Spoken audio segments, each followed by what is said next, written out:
You're listening to Red Pill 78. I am the corruption detector, and this is your Red Pill News. Hope everyone's having a nice, lovely day. The heat finally broke. Temperature is nice and cool. Bit of a breeze. Sun is shining, but it's not too hot. Just the way I like it. Probably going to be able to wear some jeans and a hoodie tonight. I could not be happier. Well, we have the triumphant return of our favorite Anon today. Yet again, we've got several more posts to go over. We've also got several bits of information from the news, some information from Paul Sperry on Stefan Halper, the would-be spy working for the former and failed administration.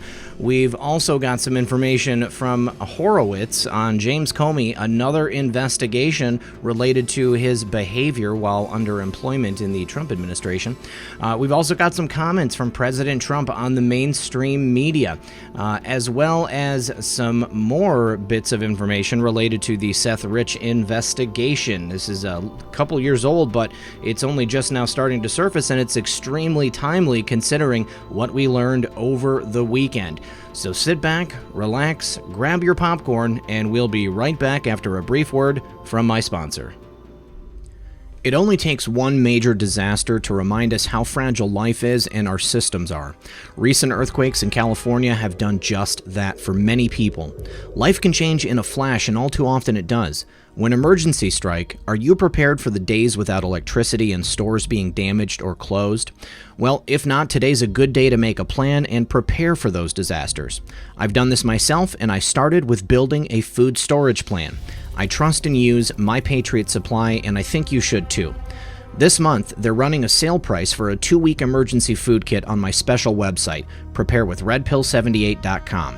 You can save 40% when you click the link in the description below and order it today. It gets shipped discreetly to your home. These 2-week emergency food kits include breakfast, lunches, dinners, and they last up to 25 years in storage. Preparing for emergencies with My Patriot Supply is the smart thing to do, and if you do it now, you'll save 40% at preparewithredpill78.com. That's preparewithredpill78.com. All right, thanks for sticking around. First of all here, from my good friend and fellow researcher Methods, we've got the first post of the day. It just says, "Be ready," in brackets, and it shows an article from Fox News. So let's go ahead and take a look at that article, and we'll see what it says. All right, so President Trump says that Robert Mueller shouldn't testify. He warns that the hearing will backfire. Now, based on President Trump's own remarks on this upcoming testimony on Wednesday and our favorite Anon's warning of be ready, I think this is going to be extremely bad for the Democrats, guys.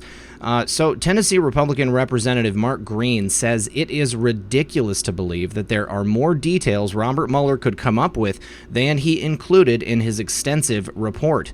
President Trump argued on Monday that Robert Mueller should not be given the chance to testify before Congress later this week, warning that the former special counsel's highly anticipated hearing appearance could be bad for him and the Democrats in the end.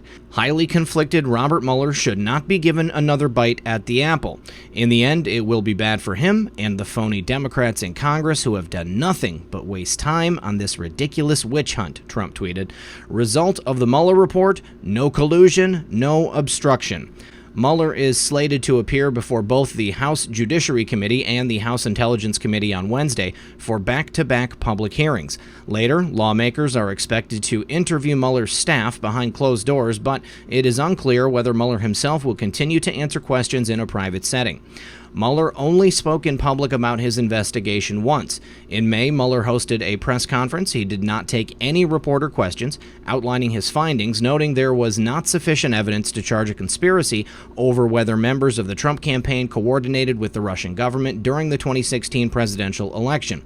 His language on the question of whether the president obstructed justice, though, left the issue open, a move that Democrats took as a signal to ramp up their investigations. Fox News learned last week that Democrats on the Judiciary and Intelligence Committees are expected to focus on 5 areas in Mueller's report having to do with his inquiry on obstruction, rather than on accusations of the Trump campaign colluding with the Russians in an attempt to expose potential wrongdoing by the president. And there is Gerald Nadler himself. Now, among the topics they are expected to focus on, Trump's reported call to then White House counsel Don McGahn to fire Mueller, the claim that President Trump ordered McGahn to deny he told him to try to get rid of Mueller, allegations the president told former campaign manager Corey Lewandowski to instruct then Attorney General Jeff Sessions to curb the probe, the dangling of pardons to former campaign manager Paul Manafort, and allegations of witness tampering, including with Manafort. The Mueller report presents very substantial evidence that the president is guilty of high crimes and misdemeanors, and we have to present, or let Mueller present, those facts to the American people, and then see where we go from there, House Judiciary Committee Chairman Gerald Nadler said on Fox News Sunday. Because the administration must be held accountable and no president can be above the law. Mueller, though, has signaled his reluctance to testify before Congress. There has been a discussion about an appearance before Congress. Any testimony from this office would not go beyond our report. It contains our findings and analysis and the reasons for the decisions we made. We chose those words carefully, and the words speak for itself, Mueller said back in May. Still, Nadler, Democrat, New York, and House Intelligence Committee Chairman Adam Schiff, Democrat of California, subpoenaed the former special counsel to testify. Trump on Monday, though, proposed certain questions be asked of Mueller, including how the Russia investigation began. Things that make you go, But the question should be asked. Why were all of Clinton's people given immunity, and why were the text messages of Peter Strzok and his lover, Lisa Page, deleted and destroyed right after they left Mueller, and after we requested them? This is illegal.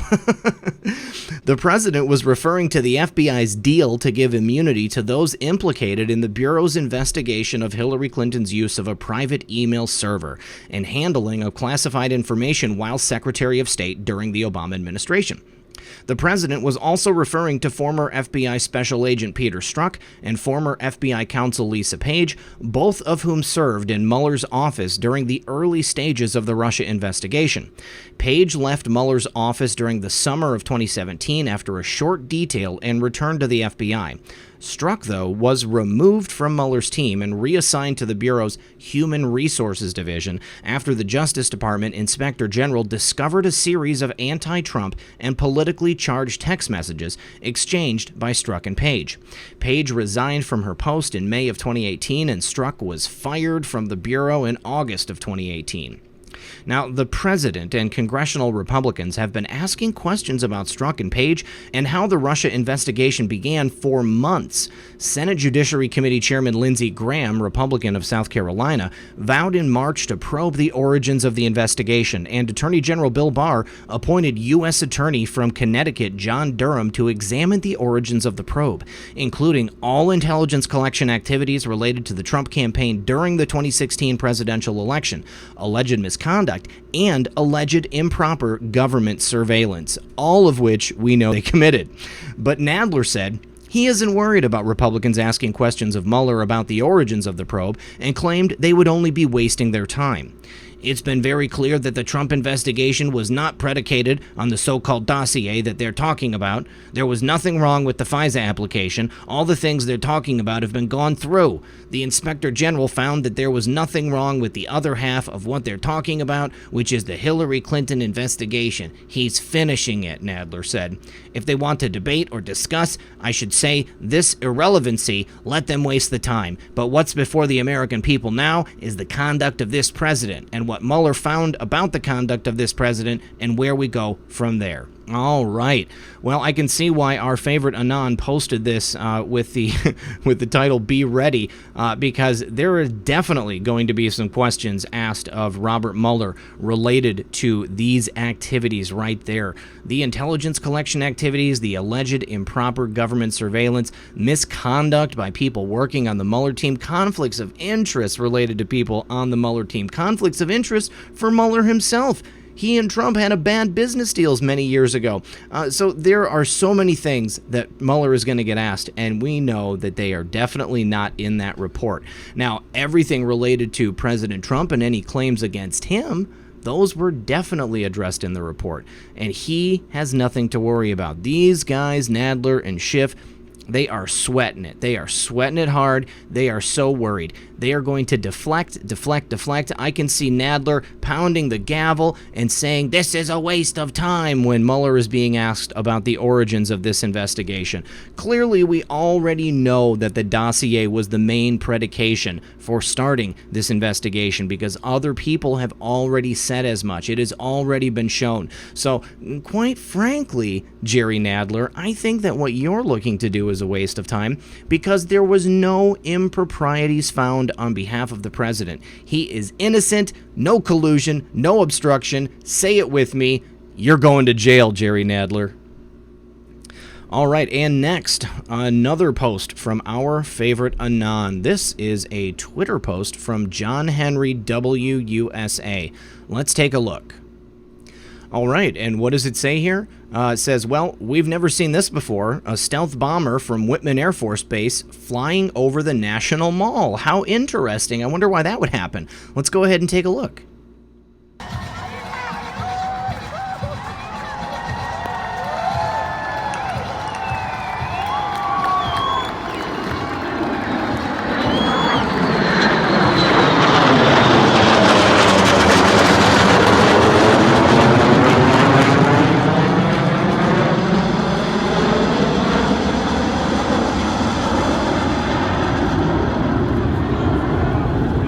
Stealth bomber, what a sight, over the National Mall in Washington, D.C. Could it be that there are some Army exercises taking place in Washington, D.C.? Well, let's take a look. Well, the next post is actually related just to that. What's interesting is that Methods caught this and actually posted about it before Q did. So let's go ahead and take a look at this. QAnon tags another Anon and posts the tweet with a screen cap. Let's go ahead and take a look at the screen cap here. And it says, news, the U.S. Army is engaged in a mysterious operation around Washington, D.C. What's this? Here is a better look at that tweet from Alex Wayne.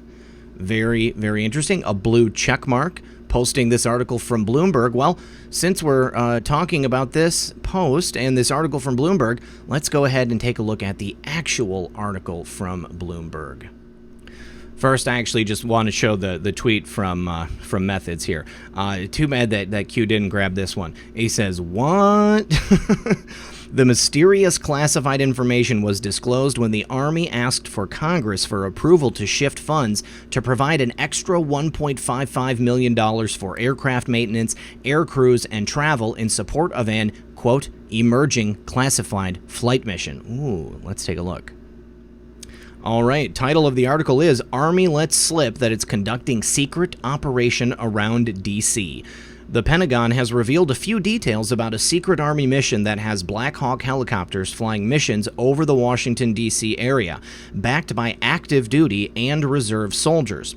The mysterious classified operation was disclosed when the Army asked Congress for approval to shift funds to provide an extra $1.55 million for aircraft maintenance, air crews, and travel in support of an emerging classified flight mission.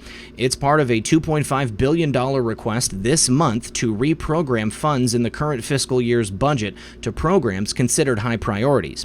Without additional funding, the Army will not be able to perform this classified mission, the Defense Department said. Soldiers from Assault Helicopter Company and Aviation Maintenance Units will be supporting the mission with 10 UH-60s and maintenance capabilities for 4 months, according to the document referring to the Blackhawks. The money will also pay for a specialized, sensitive, compartmented information facility, a SCIF, at Davison Army Airfield at Fort Belvoir, Virginia, just outside of Washington. Army spokesman Wayne Hall declined in an email to comment on some possibilities, including whether the mission involved protecting the White House or other federal buildings, and whether it's making use of specialized commando units of the Pentagon's Joint Special Operations Command, which include the Army's Delta Unit and the Navy's SEAL Team 6. Hall said the operation began early in the fiscal year, which started October 1st, and the duration of the mission is undetermined. Well, guys, why do you think that they would need this special support and military presence in Washington, D.C.? I think, personally, it is for the very real prospect of arrests and operations and sweeps that will need to take place in Washington, D.C. in one fell swoop. Remember back to my video with the chopper mission in L.A.? We were talking about at the time that it could have been preparation for something such as this, or that it was actually told to me that it was for the removal of some type of weapon of mass destruction from that building, that Guatemalan House of Culture. But let's go ahead and take a look at just a bit more information, because someone tied together some posts for me that I want to show you guys.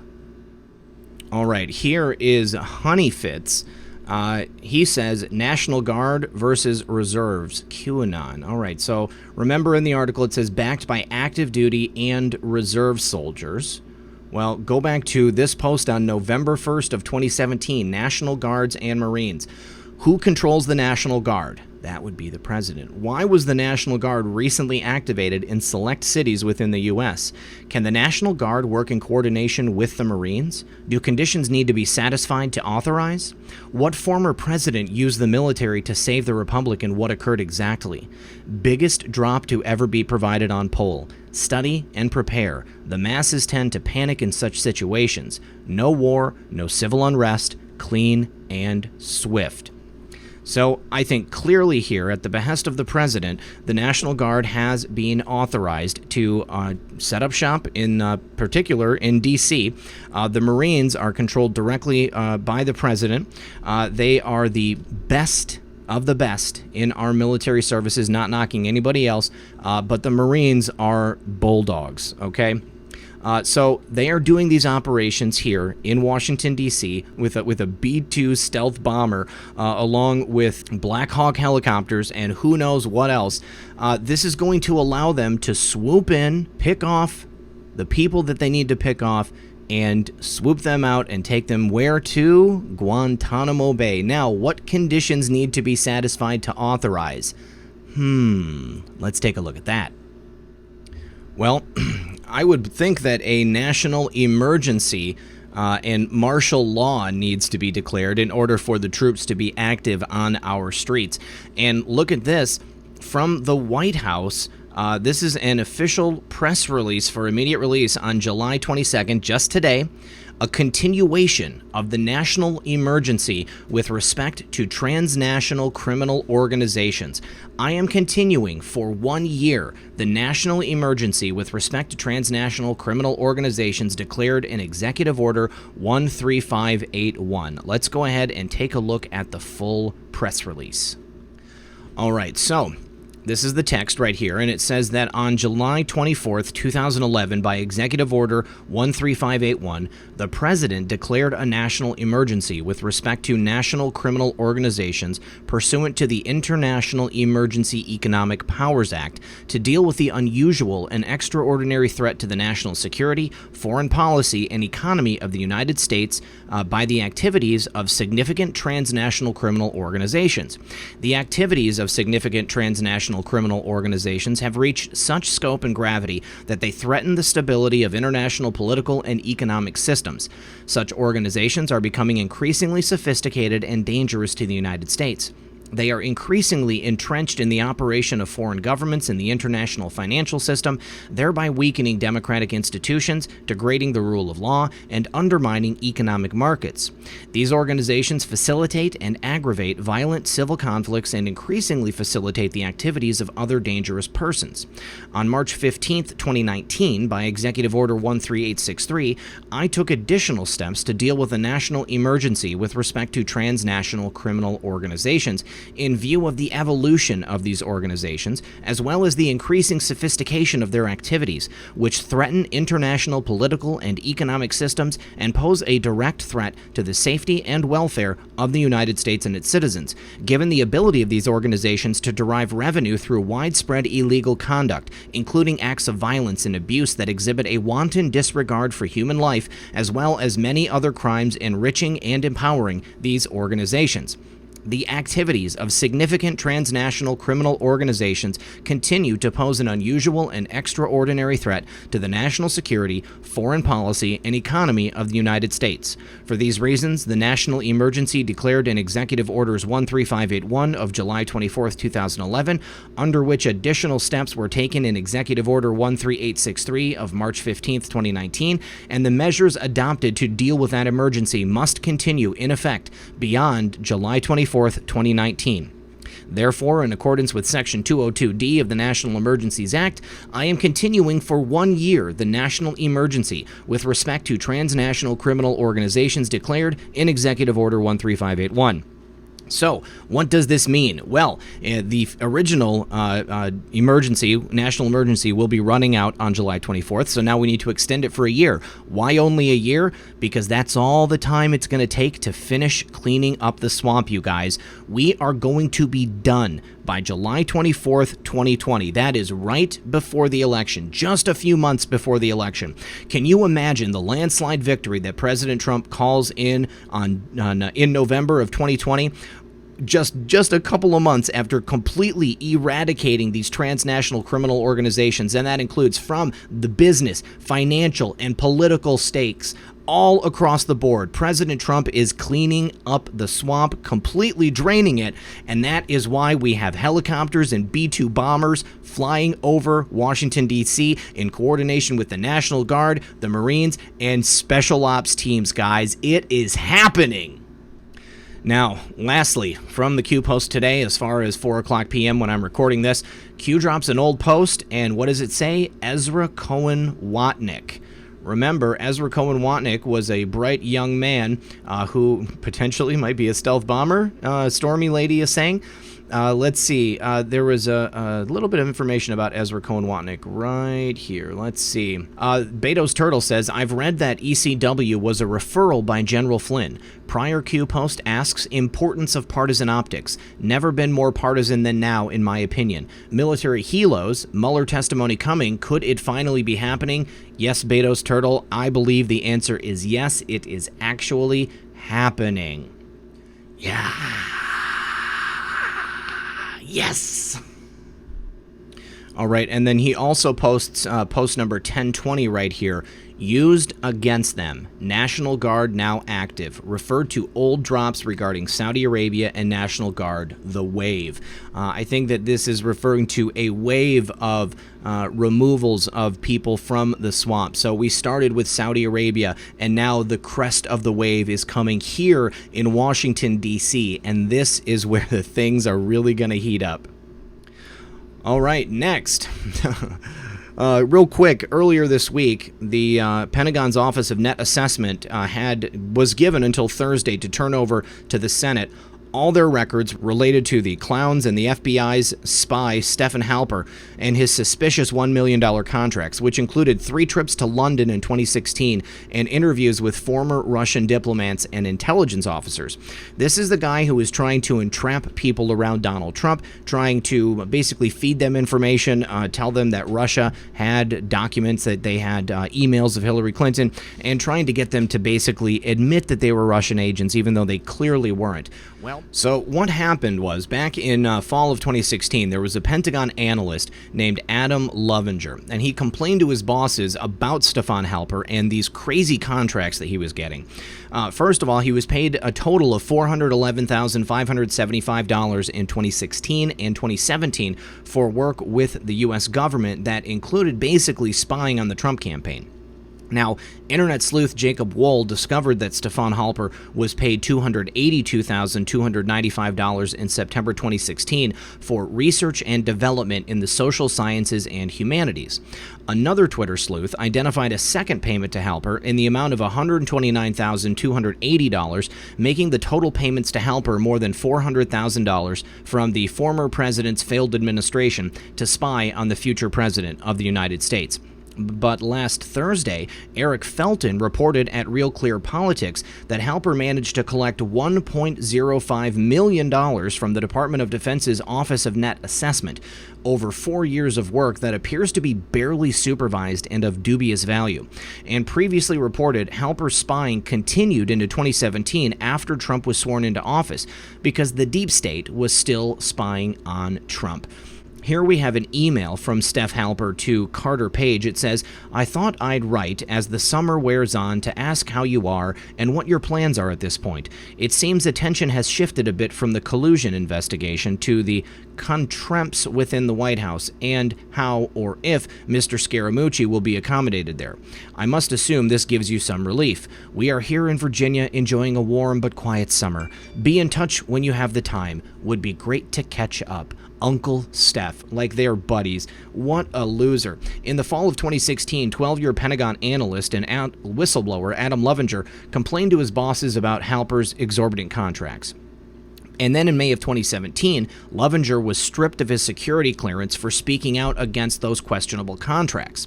The deep state is in no hurry to reveal more of Stefan Halper's role in spying for the former administration on the Trump campaign and his current administration. In July of 2018, top congressional Democrats wrote National Intelligence Director Dan Coats to demand the Trump administration keep classified information on Trump campaign spy Stefan Halper. And here it is. The Office of Net Assessment has until Thursday to turn over the records related to Stefan Halper's dubious contracts. And again, it included 3 trips to London in 2016 and interviews with former Russian diplomats and intelligence officers. So while Stefan Halper is trying to spy on the Trump admin and the campaign and prove that Carter Page was a Russian spy, he's actually having dinner with Russian diplomats and he's meeting with people in London. Now, who was deeply involved in the Spygate scandal outside of the Obama administration? That would be the UK. What do you guys think this is going to show, and how do you think these contracts are written? I bet that they lied about it. I bet that they will not show that he was being paid to spy on the Trump administration, because clearly this is exactly what he was doing. So what does that mean for Stefan Halper? Is that why he has been off the radar all of this time? Because he knows that what he did was against the law and that the way that he accepted this money was against the law? I think that this is going to be very, very interesting when this information is submitted to the Senate, and we will definitely be following up on this story in the days to come. Now, if you will remember, back in 2018, I.G. Horowitz revealed that James Comey was under investigation for his handling of things while he was director of the FBI. Let's take a listen to this clip from 2018 because it ties into a story that we're going to go over next. Former Director Comey said on television that the Inspector General interviewed him about the handling of his memos of conversations with President Trump. Some of those memos contain classified information. Comey said he did not expect a report on his handling of classified information because, quote unquote, that's frivolous. I don't happen to think that it is frivolous. Question number 1 to Mr. Horowitz: are you investigating Comey's handling of his memos, and does that include the classification issues? And should Mr. Comey expect a report when it is complete? We received a referral on that from the FBI. We are handling that referral, and we will issue a report when the matter is complete, consistent with the law and rules that are, and a report that's consistent and takes those into account. Okay. All right, so Comey was already under investigation for his mishandling and release of classified information, much like his mentor, Hillary Clinton, and he covered for her during that whole debacle, the mid-year investigation. Well, it looks like Comey is in trouble for more than just the mishandling of classified information. So let's go ahead and take a look at that article. Well, it looks like Comey is under DOJ investigation for misleading President Trump while at the same time targeting him in that FBI probe. Former FBI Director James Comey has been under investigation for misleading President Trump, telling him in private that he wasn't the target of an ongoing FBI probe while refusing to admit this to the public. And this is also according to Real Clear Investigations' Paul Sperry. Justice Department Inspector General Michael Horowitz will file a report in September which contains evidence that Comey was misleading the president while conducting an active investigation against him. Even as he repeatedly assured Trump that he was not a target, the former director was secretly trying to build a conspiracy case against the president, while at times acting as an investigative agent. Now, according to two U.S. officials familiar with Horowitz's upcoming report on FBI misconduct, Comey was essentially running a covert operation against Trump, which began with a private defensive briefing shortly after the inauguration. RCI sources say that Horowitz has pored over text messages between the FBI's former top brass and other communications suggesting that Comey was in fact operating a counterintelligence assessment of the president during their 2017 meeting in New York. Now, what's more, Comey had an FBI agent in the White House who reported the activities of Trump and his aides, according to other officials familiar with the matter. The agent, Anthony Ferrante, who specialized in cybercrime, left the White House around the same time Comey was fired and soon joined a security consulting firm where he contracted with BuzzFeed to lead the news site's efforts to verify the Steele dossier in connection with a defamation lawsuit. According to the report, Horowitz and his team have examined over 1 million documents and conducted over 100 interviews, including sit-downs with Comey and other current and former FBI and DOJ employees. The period covering Comey's activities is believed to run from early January 2017 to early May 2017, when Comey was fired and his deputy Andrew McCabe, as the acting FBI director, formally opened a full counterintelligence and obstruction investigations into the president. McCabe's deputy, Lisa Page, appeared to dissemble last year when asked in closed-door testimony before the House Judiciary Committee if Comey and other FBI brass discussed opening an obstruction case against Trump prior to his firing in May 2017. Initially, she flatly denied it, swearing, "Obstruction of justice was not a topic of conversation during the time frame you have described." But then, after conferring with her FBI-assigned lawyer, she announced, "I need to take back my prior statement." Page later conceded that there could have been at least discussions about potential criminal activity involving the president. Now, Sperry notes that Comey wasn't working in isolation on the Trump effort. In particular, Horowitz has looked at the January 6, 2017 briefing of the infamous Steele dossier, a meeting which was used by BuzzFeed, CNN, and others to legitimize reporting on the dossier's salacious and unsubstantiated claims. Comey's meeting with Trump took place one day after the FBI director met in the Oval Office with President Obama and Vice President Uncle Joe Biden to discuss how to brief Trump, a meeting attended by National Security Advisor Susan Rice, Homeland Security Secretary Jay Johnson, Deputy Attorney General Sally Yates, and National Intelligence Director James Clapper, who would soon go on to work for CNN. While Comey claims in his book A Higher Loyalty that he didn't have a counterintelligence case file open on Trump, former federal prosecutor and National Review columnist Andrew McCarthy notes that just because Trump's name wasn't on a formal file or surveillance warrant doesn't mean that he wasn't under investigation. They were hoping to surveil him incidentally, and they were trying to make a case on him, said McCarthy. The real reason Comey did not want to repeat publicly the assurances he made to Trump privately is that these assurances were misleading. The FBI strung Trump along, telling him he was not a suspect while structuring the investigation in accordance with the reality that Trump was the main subject. What's more, the FBI couldn't treat Trump as a suspect, formally, as they didn't have the legal grounds to do so, according to former FBI counterintelligence lawyer Mark Walk. They had no probable cause against Trump himself for collusion or espionage, he said, adding they were scrambling to come up with anything to hang a hat on, but they had found nothing. What remains unclear is why Comey would take such extraordinary steps against a sitting president. The Mueller report concluded there was no basis for the Trump-Russia collusion conspiracy theories.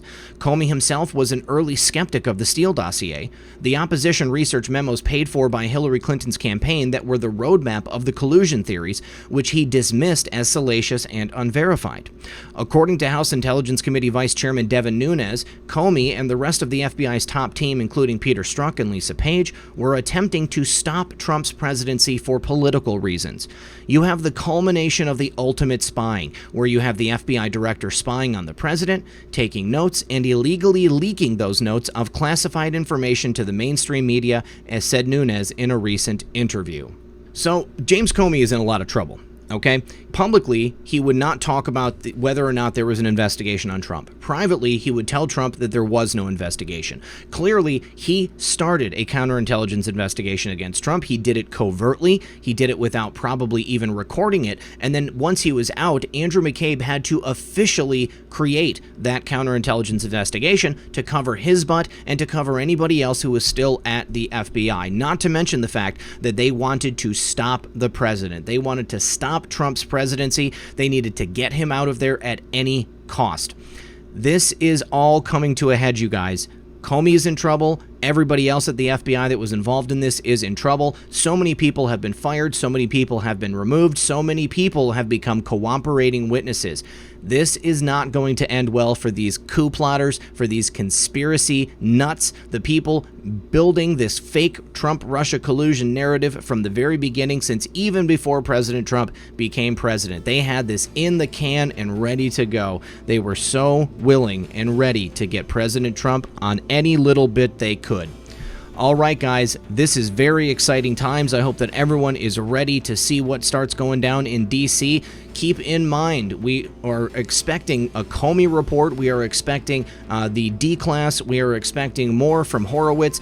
This is all going to come out, but I would not be surprised if our favorite Anon gave us information that might happen in a slightly different order than what we were told before, because as we all know, disinformation is necessary. But any way it happens, I am excited to see it take place.